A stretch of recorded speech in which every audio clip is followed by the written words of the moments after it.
이사야 15장 16장 모압의 멸망.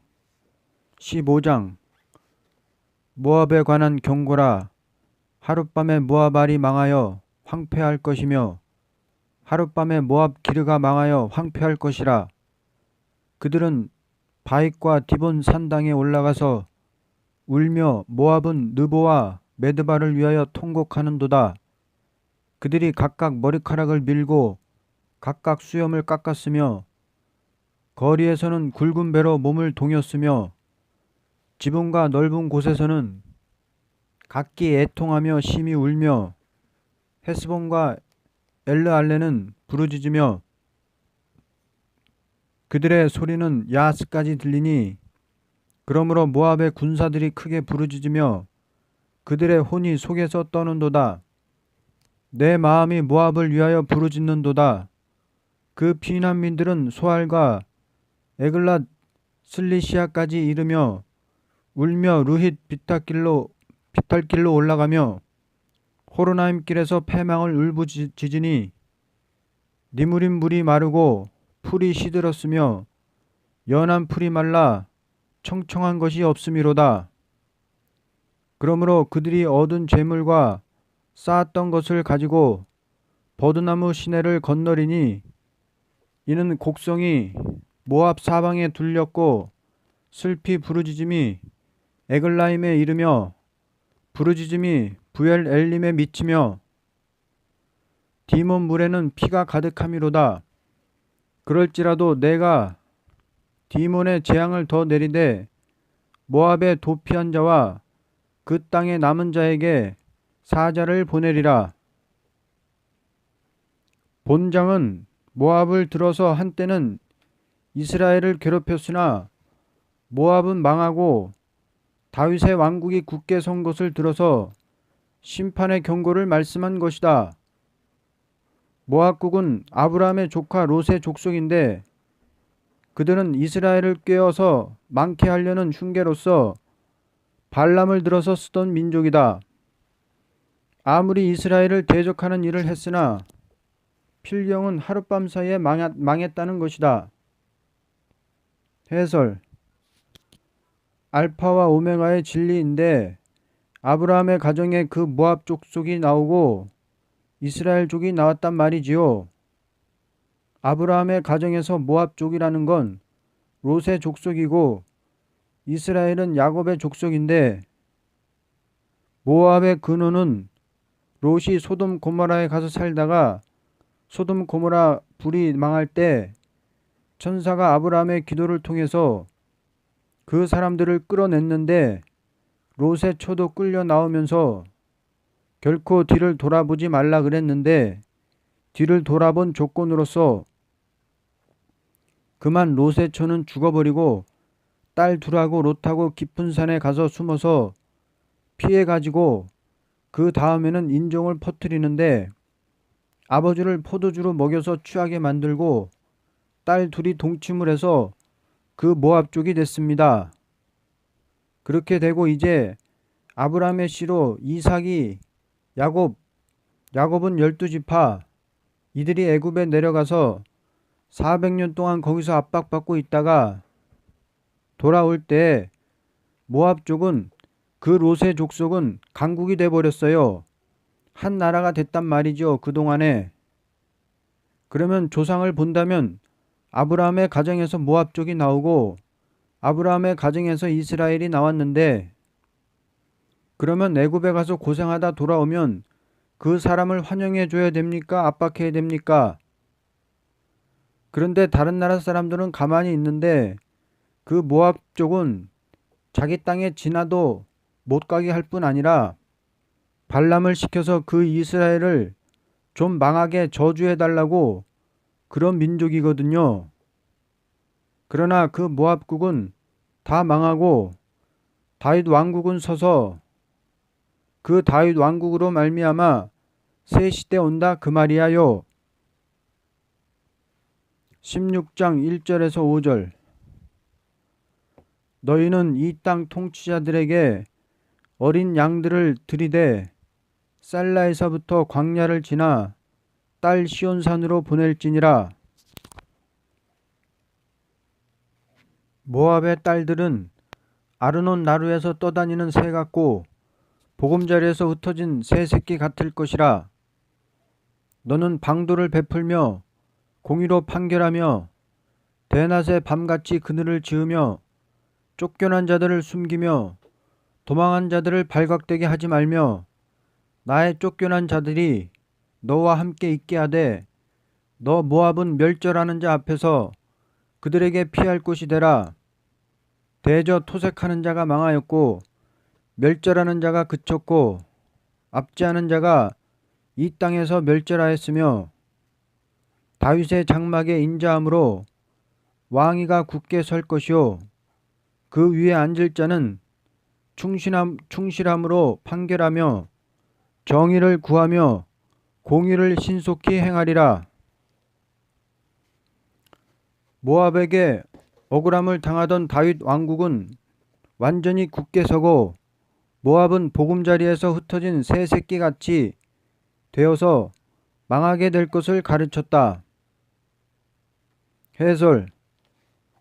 모압국은 망해버리고 다윗 왕국은 굳게 서서 그 왕국으로 말미암아서 새로운 시대 온다 그 말입니다.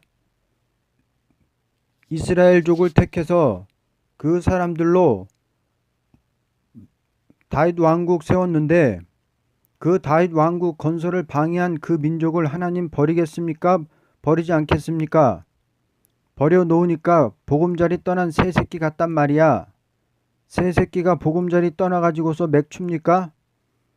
원형은 그 모압 쪽으로서 이스라엘을 환영해 드리고 영접해야 될 사람들인데 그렇게 반대했으니 하나님께서 다윗 왕국을 충실, 공평, 인자함으로써 영원히 서게 할 것이고 모압 쪽은 다 망해버리고 필경은 모든 사람이 다 예물을 가지고서 다윗 왕국으로 들어오리라 그 말이야요. 그럼 지금도 모압에 계통이 있어 없어? 모압이 아주 없어지고 말았소? 지금도 모압에 계통이 있단 말이요. 아수르 계통, 바벨론 계통, 모압의 계통이 다 있습니다. 모압의 계통은 내적으로서 이스라엘을 대적하고 이렇게 꼭 병기를 가지고 들어오는 게 아니고 은근히 그 다윗 왕궁을 해치고 없애려고 하던 그런 민족이거든요. 그 모압의 사상, 지금 모압의 사상 가진 사람이 있다면 그 사람이 승리하겠소? 우리가 승리하겠소?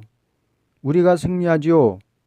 그렇게 인간 수단 방법으로 뇌물을 써가면서 교섭을 해가면서 사람을 갖다가 포섭을 해가면서 다윗 왕국을 대적한다면 하나님이 그 모압 쪽에게 못 견디는 것 아니요? 이스라엘은 하나님 편이죠. 우리 지금 어떤 사람이 내가 아버지 말씀 종말 역사라면 어느 사람이 인간 수단 방법을 써가지고서 어떤 사람을 교섭해 가면서 수단을 부려가면서 대적한다고 해서 내가 이 사업을 못한다면 이게 다윗 왕국 건설입니까? 그렇잖아요. 그거야요. 그래서 반드시 다윗 왕국은 충실, 공평, 의다, 의로 섰단 말이야요.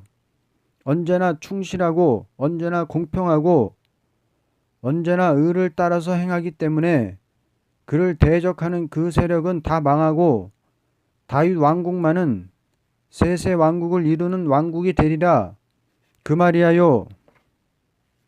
6절에서 9절. 우리가 모압의 교만을 들었나니 심히 교만하도다.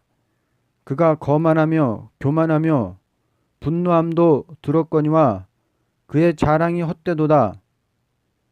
그러므로 모압이 모압을 위하여 통곡하되 다 통곡하며 기라레셋 건포도 떡을 위하여 그들이 슬퍼하며 심히 근심하리니 이는 헤스본의 밭과 신마의 포도나무가 말랐음이라. 전에는 그 가지가 야셀에 미쳐 광야에 이르고 그 싹이 자라서 바다를 건넜더니 이제 열국의 주권자들이 그 좋은 가지를 꺾었도다. 그러므로 내가 야셀의 울음처럼 신마의 포도나무를 위하여 울리라. 헤스본이여 엘르알레여 내 눈물로 너를 적시리니 너의 여름실과 내 농작물의 즐거운 소리가 그쳤음이라. 모압은 극도로 교만하여 한때는 자기의 세력을 자랑하고 그들의 세력이 강하게 높아진 때도 있었으나 그들은 슬퍼하여 근심하게 되니 이는 가지가 꺾이고 다 농작물이 없어지는 비참한 재앙이 오게 되었다. 해설. 처음에는 다윗 왕국 반대하는 그 계통이 일시는 잘 되는 것 같은 느낌이 있어요. 그러나 결국은 망하고 만다 그 말이야요. 일시는 이렇게 무성한 나무같이 무성할 수도 있단 말이야요. 그러나 결국은 다 망한다 그 말입니다. 일시는 돈도 모을 수 있겠고 일시는 세력 부릴 수 있겠고 일시는 명성을 날릴 수가 있겠고 일시는 잘 되는 것 같이 보일 수도 있다 그 말이야요. 그러나 결국 마지막에 가서는 그거는 다 망한다 그 말입니다. 알겠습니까? 지금 그렇소 안 그렇소? 모압같이 인간 수단 방법 부리는 꼭 그런 사람들이 일시는 되는 것 같지만은 그러나 결국엔 망한다는 것입니다. 10절에서 12절. 즐거움과 기쁨이 기름진 밭에서 떠났고 포도원에는 노래와 즐거운 소리가 없어지겠고 틀에는 포도를 밟을 사람이 없으리니 이는 내가 즐거운 소리를 그치게 하였음이라. 그러므로 내 마음이 모압을 위하여 수금같이 소리를 바라며 내 창자가 기라레셋을 위하여 그러하도다. 모압이 그 산당에서 피곤하도록 봉사하며 자기 성소에 나아가서 기도할지라도 소용없으리로다. 즐겁고 기쁘던 기름진 밭에서 즐거운 노래가 없어졌고 그들이 밤낮으로 봉사하던 것과 기도도 무효가 되었다. 해설. 참된 하나님 종을 대적하고 참된 하나님의 역사를 대적하면서 기도에서 소용 있습니까? 봉사 소용 있어? 다 무효란 말이야요. 하나님의 종을 대적하고 하나님의 역사를 대적하면서 기도에 무슨 소용이 있습니까? 암만 기도해도 무효요. 암만 봉사해도 무효입니다. 그래 여러분들 아무리 받들고 봉사해도요. 하나님의 참종을 대적하고 나가는 사람 받들고 나가는 건 다 무효야요. 연보해도 다 무효입니다. 하나님 받아주나요? 그렇지 않겠소? 그걸 말한 거야요. 이것 좀 알아야 됩니다. 13절에서 14절. 이는 여호와께서 오래전부터 모압을 들어 하신 말씀이거니와 이제 여호와께서 말씀하여 이르시되 품꾼의 정한 해와 같이 3년 내에 모압의 영하와 그 큰 무리가 능욕을 당할지라 그 남은 수가 심히 적어 보잘것없이 되리라 하시도다. 이것은 품꾼의 정한 해 같은 멸망이 정한 때에 오기 때문이다. 해설.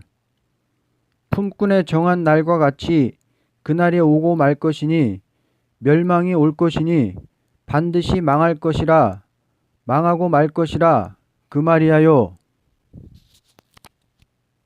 17장 인간 종말의 비극 1절에서 6절. 다메섹에 관한 경고라. 보라 다메섹이 장차 성읍을 이루지 못하고 무너진 무더기가 될 것이라. 아로엘의 성읍들이 버림을 당하리니 양 무리를 치는 곳이 되어 양이 눕되 놀라게 할 자가 없을 것이며 에브라임의 요새와 다메섹 나라와 아람의 남은 자가 멸절하여 이스라엘 자손의 영광같이 되리라. 만군의 여호와의 말씀이니라. 그날에 야곱의 영광이 쇠하고 그의 살찐 몸이 파리하리니 마치 추수하는 자가 곡식을 거두어 가지고 그의 손으로 이삭을 벤 것 같고 르바임 골짜기에서 이삭을 주운 것 같으리라. 그러나 그 안에 주울 것이 남으리니 감람나무를 흔들 때 가장 높은 가지 꼭대기에 과일 두세 개가 남은 같겠고 무성한 나무에 가장 먼 가지에 네다섯 개가 나문 같으리라. 이스라엘 하나님 여호와의 말씀이니라. 본장은 북방 수리아의 수도이던 화려한 도성인 다메섹을 들어서 인간 종말의 비극을 말했다. 아무리 화려한 도성이라도 심판날의 무더기가 되어 다시는 성읍의 모양을 이루지 못하고 감람나무를 흔들 때 가장 높은 가지 꼭대기에 실과 두세 개가 남은 것 같이 남은 자가 적게 된다는 것이다. 해설. 헬라 시대의 헬라가 4분국이 될 때 북방 헬라 시대의 수리아의 서울인데 수리아가 예루살렘을 그렇게도 괴롭혔습니다. 예루살렘에 막 들어가서 짓밟고 돼지 피를 막 뿌리는 일이 있고 예배를 보지 못하게 3년 반 예배를 방해한 일이 있습니다. 다메섹이라면 구약시대에 헬라시대의 예루살렘을 괴롭히던 수리아의 서울인데 그 수리아가 한때는 화려한 도성이 됐지만은 몽땅 망하고 결국에는 화려한 도성에 남을 사람이 두세 명밖에 안 되리라 그 말.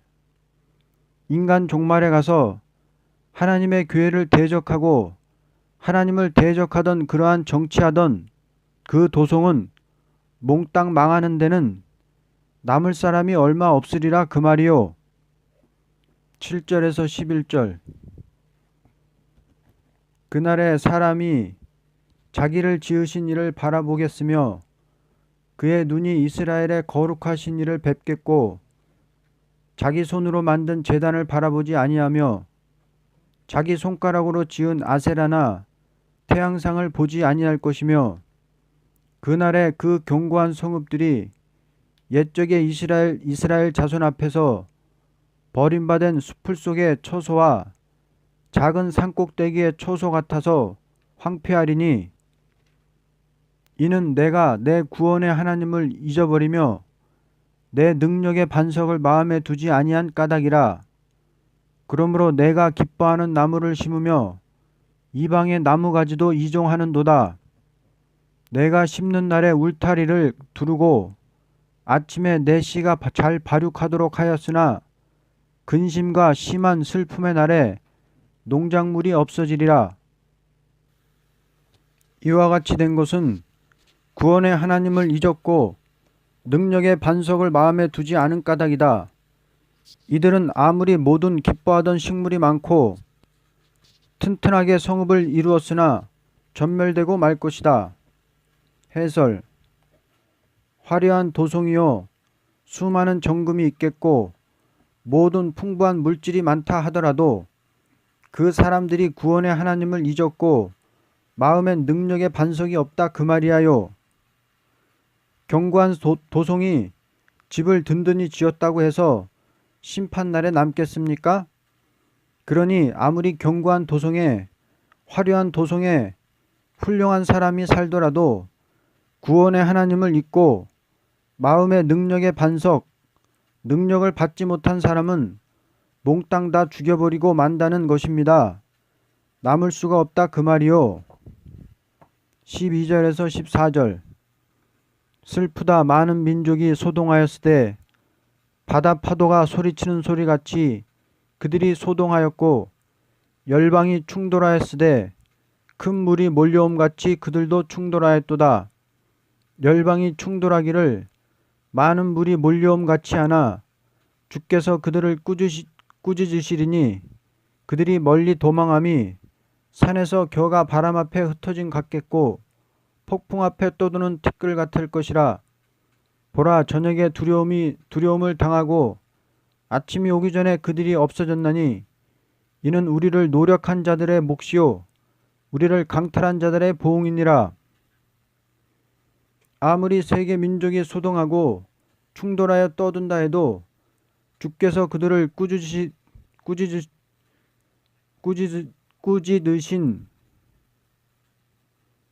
꾸짖으신즉 산의 겨가 바람 앞에 흩어진 같이 폭풍 앞에 떠돌던 티끌같이 하룻밤새 없어지고 만다는 것이다. 해설. 그 인간 병력이 이렇게 바람이 불듯 충돌이 일어나고 막 인간의 모든 세력들이 서로 세상 정권의 세력들이 병력이 그 땅에 있었는데 오늘 아침에는 한 명도 없답니다. 다 싹. 이게 인간 종말이라 그거요. 허무하다 그 말이요. 어저께까지는 세계가 들끓듯 싸우고 어제까지는 서로 승리를 이뤄보겠다고 싸우던 민족들이 아침에 가보니 한 명도 없다는 거야. 다 죽고 말았다는 거야. 왜? 주님이 나타났다 그 말이야. 주께서. 어저께는 환란이요 오늘은 안식입니다. 예? 그럴 수가 있어 없어? 그거요. 어저께는 대환란이요. 복잡한 세상인데 오늘 아침에 가보니 하나도 없다. 우리만 남았어. 깨끗하게 한 놈 없어. 하룻밤새. 그게 인간 종말의 환란이야요. 예? 그렇게 될 때가 왔어 안 왔어? 어저께는 대환란이고 오늘은 우리 세상이죠. 깨끗하게 한 놈 없이 하룻밤새 그저 하룻밤이면 충분하지요. 그저 넉넉히 잡아서 하룻밤. 그러니까 기껏 화려하게 지냈던 게 필요가 있습니까? 그거 뭐라는 거요? 그러니 세상이 허무하기 짝이 없거든요. 결론. 인간이라는 것은 아무리 화려한 생활을 한다 해도 심판계의 비극은 허무하다는 것을 가르친 것이다. 18장 강대 국가의 종말 1절에서 3절. 슬프다. 구스의 강 건너편 날개치는 소리나는 땅이여. 갈대배를 물에 띄우고 그 사자를 수로로 보내며 이르기를 민첩한 사절들아 너희는 강들이 흘러 나누인 나라로 가되 장대하고 준수한 백성 곧 시초부터 두려움이 되며 강성하여 대적을 밟는 백성에게로 가라 하는도다. 세상의 모든 거민 지상에 사는 너희여 산들 위에 기치를 세우거든 너희는 보고 나팔을 불거든 너희는 들을지니라. 본장은 아무리 강대국을 의지하고 살아보려던 구스 남방의 세력은 아무런 효과를 못 보고 망하고 말 것을 중점으로 한 예언이다. 구스강 건너편 땅은 미약한 상태에서 될 것을 갈대배를 띄운 사자라고 말했다. 이와 같이 미약함으로 인간의 역사적으로 강한 세력 앞에 수종을 두는 상태에서 하나님의 기호가 설 때까지 지내 나갈 것을 말했다. 해설. 아프리카는 발전이 없다. 성산의 기호 설 때까지 독립적인 생활을 못하고 강대국가에 도움받는다. 강대국을 의지하고 살다가 강대국에게 먹히게 될 때 새 시대 온다. 4절에서 6절. 여호와께서 내게 이르시되 내가 나의 처소에서 조용히 감찰함이 쬐이는 일광 같고 가을 더위의 운무 같도다. 추수하기 전에 꽃이 떨어지고 포도가 맺혀 익어갈 때에 내가 낫으로 그 연한 가지를 베며 퍼진 가지를 찍어버려서 산의 독수리들과 땅의 들짐승들에게 던져주리니 산의 독수리들이 그것으로 여름을 지내며 땅의 들짐승들이 다 그것으로 겨울을 지내리라 하셨습니다. 그들은 추수할 때의 연한 가지 같아서 산의 독수리와 들짐승에게 먹힘을 당한다는 것은 아무런 열매 없는 땅이 되고 만다는 것이다. 해설. 북방이 산의 독수리같이 강하고 짐승 같은 세력을 일으킬 때까지 하나님은 조용히 있겠다는 것입니다. 아무 일도 잠잠하겠다는 거요. 태양이 공중에 소리 없이 조용히 있듯이 내가 그때까지는 조용히 있겠답니다. 그렇게 했다가 하나님 일어나면서 새로운 세상 오게 하리라 그 말이야요. 아프리카 사람이 북방 짐승과 독수리 같은 그 세력에게 몽땅 먹힐 때까지 하나님은 잠잠히 있겠답니다. 이제 우리 세상이 온다는 거죠. 7절. 그때 강들이 흘러 나누인 나라의 장대하고 준수한 백성 곧 시초부터 두려움이 되며 강성하여 대적을 밟는 백성이 만군의 여호와께 드릴 예물을 가지고 만군의 여호와의 이름을 두신 곳 시온산에 이르리라. 이와 같이 구스가 망할 때 아프리카를 먹던 강대국도 망하여서 결국은 예물을 가지고 시온산에 들어오는 새 시대가 온다는 것을 가르친 것이다. 해설: 천하의 강대국들까지라도 몽땅 다 예물 가지고서 시온산에 들어온다. 결국은 다윗 왕국이 세계 통일하리라 그 말이야요. 이래서 이제 새 시대를 이루게 하는 데는 그렇게 해놓고 이제 19장부터는 주 재림시에 될 일을 말씀했습니다. 결론: 하나님은 심판의 경고를 이사야에게 줄 적에 바벨론과 모압과 다메섹과 구스를 두고 말한 것은 이방적인 세력은 아무리 애써도 결국은 망하게 되고 새 시대는 다윗의 왕국으로 이루어진다는 것을 가르친 것이다. 이사야 18장 설교.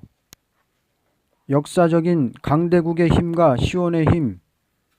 이사야 18장 1절에서 7절. 서론: 인간의 인류 역사는 강대국의 역사를 비롯하여 이루어진 것이다. 그러나 이 본문을 보면 강대국의 백성들까지라도 예물을 가지고 시온으로 온다고 했다. 그러면 강대국의 힘은 어느 시기까지 보존될 것이냐 하는 데 있어서 바벨론 왕 느부갓네살은 큰 꿈을 꾼 사실도 있었다. 다니엘 2장 31절에서 35절. 이 꿈은 강대국인 바벨론을 비롯하여 이 땅에 성도의 나라가 올 때까지 역사적인 강대국은 우상으로 보여졌던 것이다. 이것은 왜냐 할 때 세상 강대국은 생명 없는 우상에 불과하다는 것이다. 바벨론 시대로부터 금, 은, 동, 철, 반철, 반토로 인류 역사의 강대국을 표준하여 보여준 것이니 바벨론 문명, 파사 문명, 헬라 문명, 로마 문명을 비롯하여 세계적인 기독교 복음으로 문명을 가져온 현실에 양대 진영으로 철과 흙같이 되어 있는 것은 부인할 수 없는 사실이다. 그러나 이사야는 18장에 슬프다 구스의 강 건너편이여 하는 슬픈 경고의 말을 쓰게 되었다. 왜냐하면 남방 구스 땅 건너편 아프리카는 새로운 시대가 올 때까지 강대국을 의뢰하는 연약한 자로서 끝을 보고 말겠다고 하나님은 이사야를 통하여 말했던 것이다. 다니엘 선지도 인류 종각을 고하는 전쟁은 사상과 정치가 남북으로 대립되어 역사적으로 없던 환란을 이루는 때에 구스 땅 리비아 즉 아프리카는 북방의 시종을 들다가 세상 끝을 보리라고 말할 때에 북방 강대국의 세력은 동북의 소문을 듣고 번민을 하다가 어쩔 줄 모르고 발악을 하다가 망하게 될 때 시대는 끝이 난다고 말했다. 다니엘 11장 43절에서 44절. 1. 강대국의 힘. 이것은 한 침략적인 힘에 불과하다. 6절. 산의 독수리들과 땅의 들짐승들에게 던져주리니 산의 독수리들이 그것으로 여름을 지내며 땅의 들짐승들이 다 그것으로 겨울을 지내리라 하셨습니다. 인류의 영웅적인 투쟁이라는 것은 약자를 잘 이용해 먹는 나라를 강대하다고 보고 있는 것이다. 이것은 하나님 앞에는 큰 악한 도성이라고 말하게 된다. 하나님은 역사하실 적에 악의 세력으로 도구를 삼을 적에는 강한 나라를 들어서 썼다는 것이 신구약 성서가 역사적으로 증거한다. 예를 들면 몽둥이로 쓴 것에 불과한 세력이 되고 말 것이다. 이사야 10장 5절 15절. 2절. 2. 시온의 힘. 7절. 그때 강들이 흘러 나누인 나라에 장대하고 준수한 백성 곧 시초부터 두려움이 되며 강성하여 대적을 밟는 백성이 만군의 여호와께 드릴 예물을 가지고 만군의 여호와의 이름을 두신 곳 시온산에 이르리라. 하나님께서 언제나 당신의 역사를 나타내실 때는 의로운 사람이 나는 곳도 약소국가요, 크게 기사와 이적을 나타내는 곳도 약소국가다. 이것은 하나님의 모략적인 방법이다. 하나님은 당신의 거룩한 말씀을 기록하도록 한 민족도 약소국의 하나인 이스라엘 족속이요, 종말에 기록한 책에 숨은 비밀을 만민 앞에 알도록끔 인본계시의 역사를 일으킬 곳도 동방에 해돋는 곳이라고 계시록은 보여주었다. 아무리 강대국이 아시아 천지를 뒤흔들었지만 아수르, 바벨론, 메데파사, 헬라, 로마는 다 망하고 말았지만 참 시온이란 기독교는 나날이 왕성하고 있다. 칼을 든 강대국은 넘어졌지만 하나님의 말씀을 든 기독교는 세계를 정복하고야 만 것이다. 지금 아무리 북방 적마의 세력이 아시아의 큰 땅덩어리를 집어삼키고 동방 해돋는 나라의 남쪽 작은 나라가 남은 이 땅이지만 선지 예언을 비추어 본다면 이사야는 종말적인 기독교 역사는 동방 땅끝 한 모퉁이 해돋는 곳에서라고 2차, 3차 분명히 말했던 것이다. 강대국의 힘을 의뢰한 것은 슬픈 일이라고 본문은 말했고 여호와를 의지하는 것은 자랑하는 일이라고 분명히 이사야 41장 14절에서 16절에 말했다.